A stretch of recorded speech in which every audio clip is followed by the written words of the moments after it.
our community has grown a little bit, so we are now at 20, including kind of the numbers from China, kind of 20,000 enrolled from 155 countries. And now we'll turn it over to Ina, Ilya, and Jacques in Berlin. And we got a little glimpse in the video, so that was fun. And now here you are live on screen. So I feel like, you know, there may be some questions coming in as well, and we can try to address those too. But perhaps you can just start with introducing yourself and sharing a little bit of your own, or yourselves, and sharing a little bit of your own U.lab story. Sure. Hello, everyone. My name is Ina. This is Ilya. This is Jacques, and we're part of Intentional Co-Living Space in Berlin.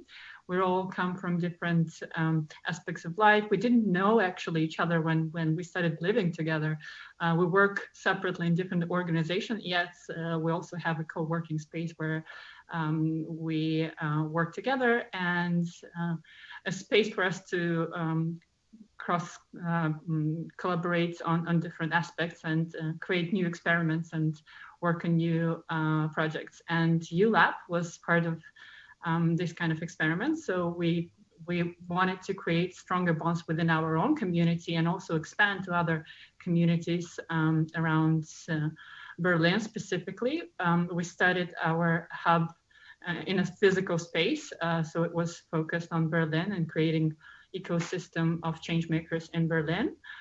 Yeah, and with the corona and the complications around that, we had to adjust our strategy. But it's a beautiful community. Now we're about 15 people in our hub. We meet every Tuesday, and it's really a community of practice where we not just talk about theory, but look at the ways how we can use the tools from Theory U and adjust them to specific challenges that we face collectively.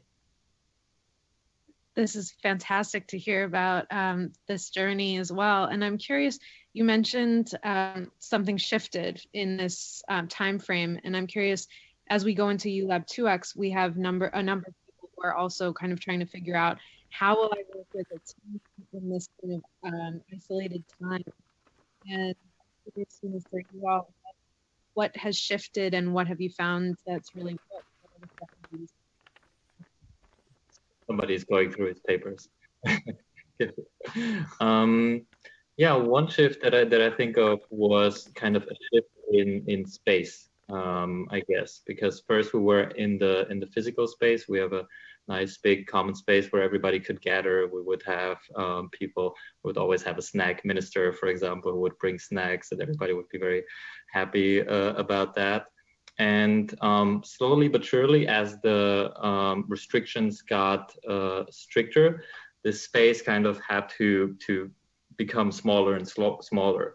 And by moving into first a hybrid space, so I went ahead, bought a camera, bought all the stuff, set it all up, we were able to then slowly expand that space again into the digital realm and invite everybody in again. And in that sense, it was a nice, smooth transition actually from physical to hybrid to fully digital in the end.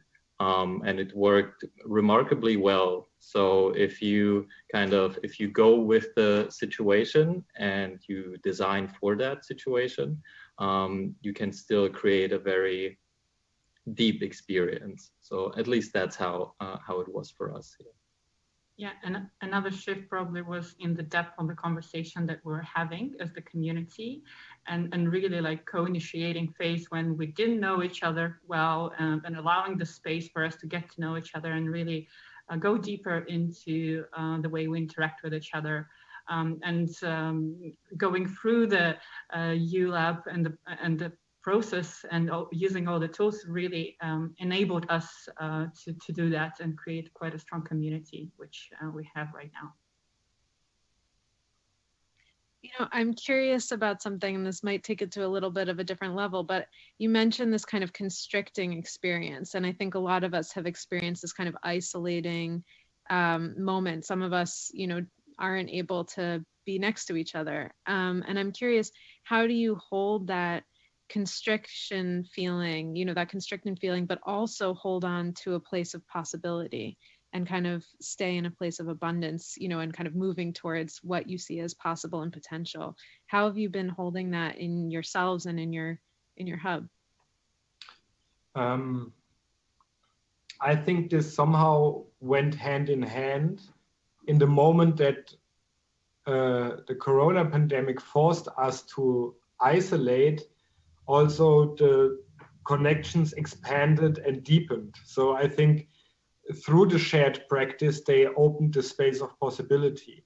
So I would say, you know, while we are in a situation where we need to withdraw from each other, keep physical distance, practices like we had in the U.lab, they in itself open a space of possibility, because with the awareness, the picture we saw earlier with awareness and focus, I think it's easier to see situations from different perspectives. It's easier to connect with others, to enrich our experience, and to add to our abundance.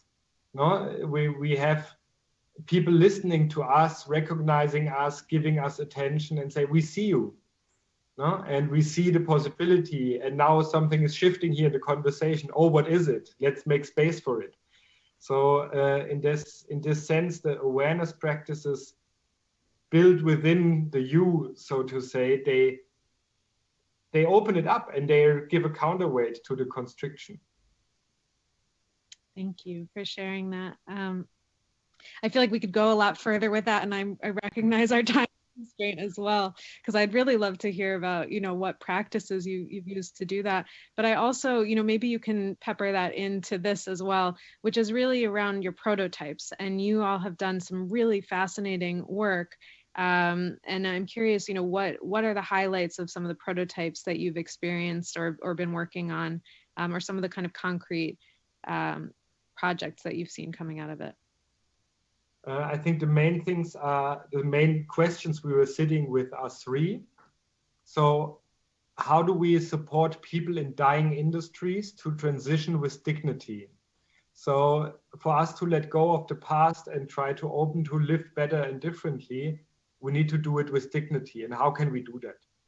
I think this is the first question. The second question is around long-termism. So how can we replace our perspective on acting in short term with a perspective that supports long-term thinking? And we think about 7 generations. And how can this be integrated in the local practice? How do we reach our neighborhood with these new narratives?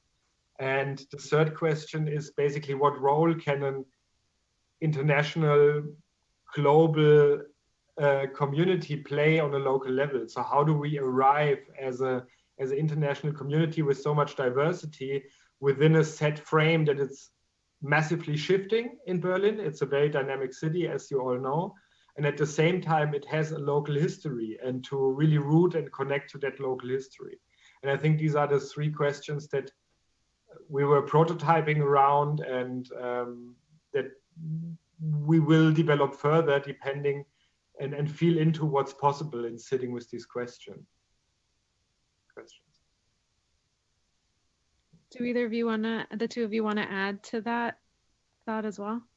Other things that are coming out? Such a great body of work as well. To those 3 questions can that just guide everything that we all do right now? Yeah, these are actually the final 3 prototypes that we decided to move forward with. We had few more.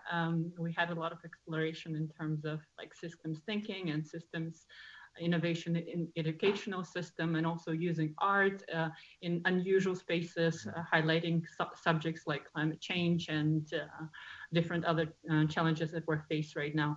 Urban loneliness was another big part of it. So like, it was actually quite interesting to see how diverse yet very exciting were the topics that our members and we collectively explored together, and how passionate everyone was about like exploring those issues and going deeper into the root causes and trying to identify not just on the level of symptoms what is happening, but like what are the patterns that we're observing and what are the mental models that are underneath it, and always coming back to this separation story. And unraveling how we can, using different prototypes and looking at different aspects, address this issue and create this community, really like deeper connections and interconnectedness between different members of the smaller communities, and also like ecosystem activation is definitely a huge key for us, and how we can not just stay in our beautiful bubble of our own hub, but how can we expand this work and go outside and bring in different perspectives and different stakeholders in this journey, and go on this journey together. Yeah, going on this journey together. That's what I thought as well. Like more hand in hand with the Presencing Institute. I'm looking forward to that, how we can support each other. Wonderful.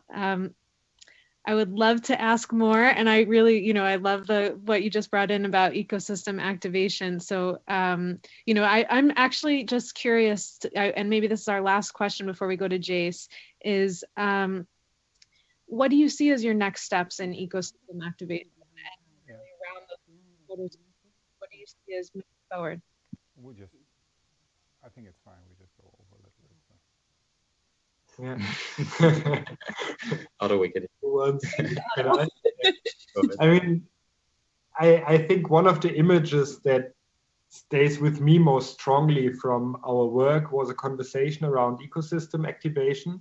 And we had this image that everybody has the chance, if we have a fire in the middle that activates the ecosystem, we all have the option to put some wood on the fire without knowing if others do it as well. So it has something to do with generosity and abundance and giving first, so it flows back. And I think this as a conceptual frame for our activities is very lovely, or is the image that captures me. And I think it's really reaching out and extending invitations. We are connected to other intentional communities to learn from them and with them.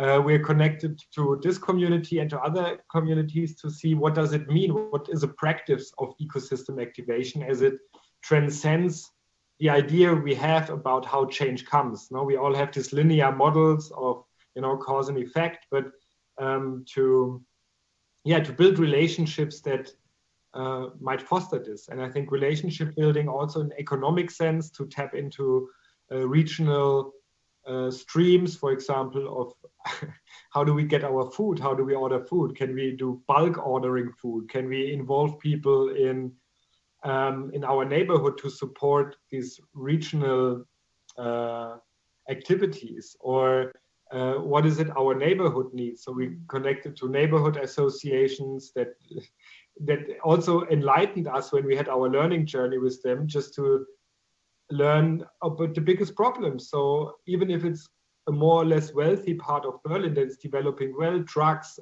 are a huge problem. No? And then to look into what could we bring in, or how can we connect to that. So I think it's about reaching out and then making it specific with regarding of what does a good life mean and need, no? And then to explore together with these partners how we enable this to become more alive.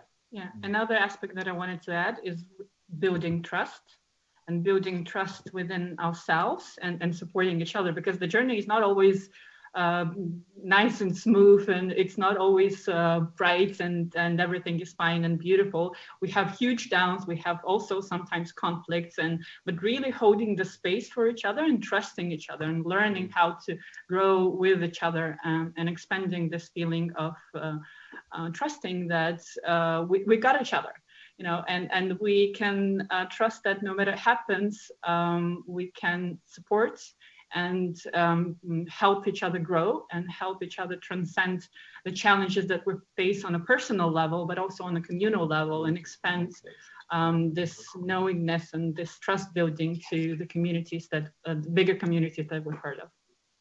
Thank you. Yeah, I mean, and thank you for sharing that point about conflict too, because I think especially as we go into U.lab 2X, that piece about how do I build a team and maybe with people I don't know, these are just really crucial points. So thank you for sharing your experiences with us.